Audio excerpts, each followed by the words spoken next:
So there was a video that I commented on. I can stitch it, but here's the thing: the music will play over it, and it makes it very distracting to me when I'm trying to talk. So I'm gonna do it like this, um, to further basically explain my. Don't really know what to call it really, but here's what I will say: there are people who really believe Christmas is pagan. I used to be one of those people, and I do agree there are certain things that should not have been in Christmas. I agree with that because, it does take our focus away from Jesus Christ, which is supposed to be where our focus is supposed to be at, 100%. Um, but one of them, they try to sit here and say, like, oh, the Christmas tree was pagan, this and that, and blah, blah, blah, blah, blah. Dude, just shut your stinking pie hole. Because that is not true at all. Okay? Now, here's what I will say about this. When you go to Isaiah chapter 60, verse 13, it says, "The glory of Lebanon will come to you, the juniper, the fir, and the cypress together, to adorn my sanctuary, and I will glorify the place for my feet." Now, if you're reading the KJV, or just a Texas Receptus Bible, one day corrupted, I should say, um, let's talk about the box tree, the pine, stuff like that.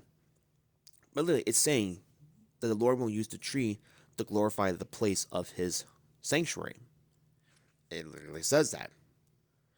And this goes back to, I believe, 2023. Okay? Christmas 2023. And I was at my birth mom's house. And I remember sitting down in the bed, and the Lord was saying to me to basically look out the window.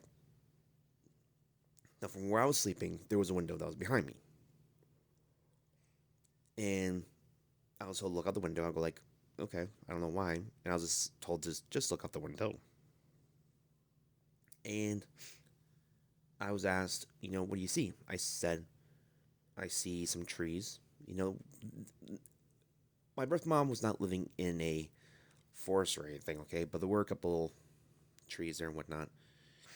And I was asked, do you really think that tree is pagan?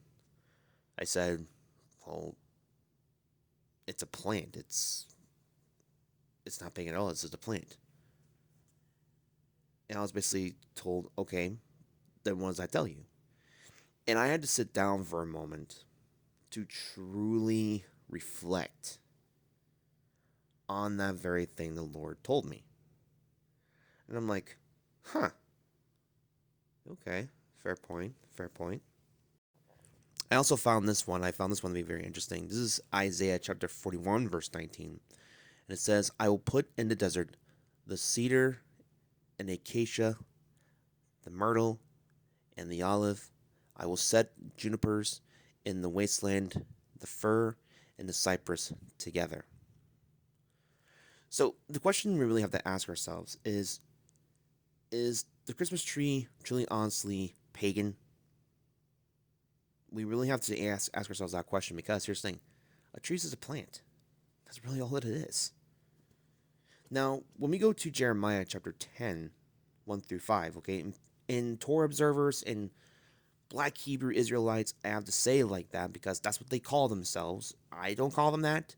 They call themselves that. Those are saying, oh, see, it's pagan. That's referring to an Asherah pole. Okay?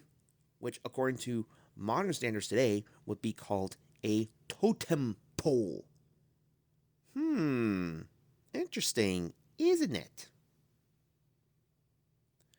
So, that's what it's referring to, literally. And then, the other thing I've seen is this.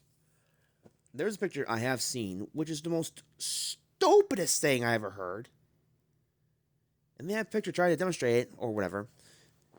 They tried to call, like the Christmas gifts, sperm.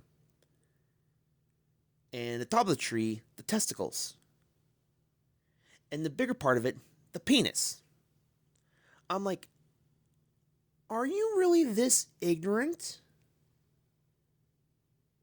And I really had to think this. I'm like, are you really this ignorant to say something that stupid? That disgraceful and that disgusting? And I kid you not, I sat here for a good probably 2 minutes to see what they were talking about. And nothing they said made any daggum sense. Why? Because it was illogical. Literally.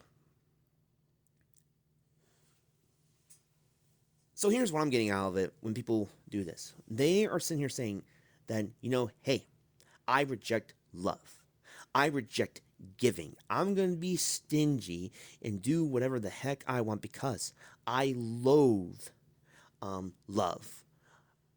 I loathe anything that's basically of the Bible. That's basically what they're doing.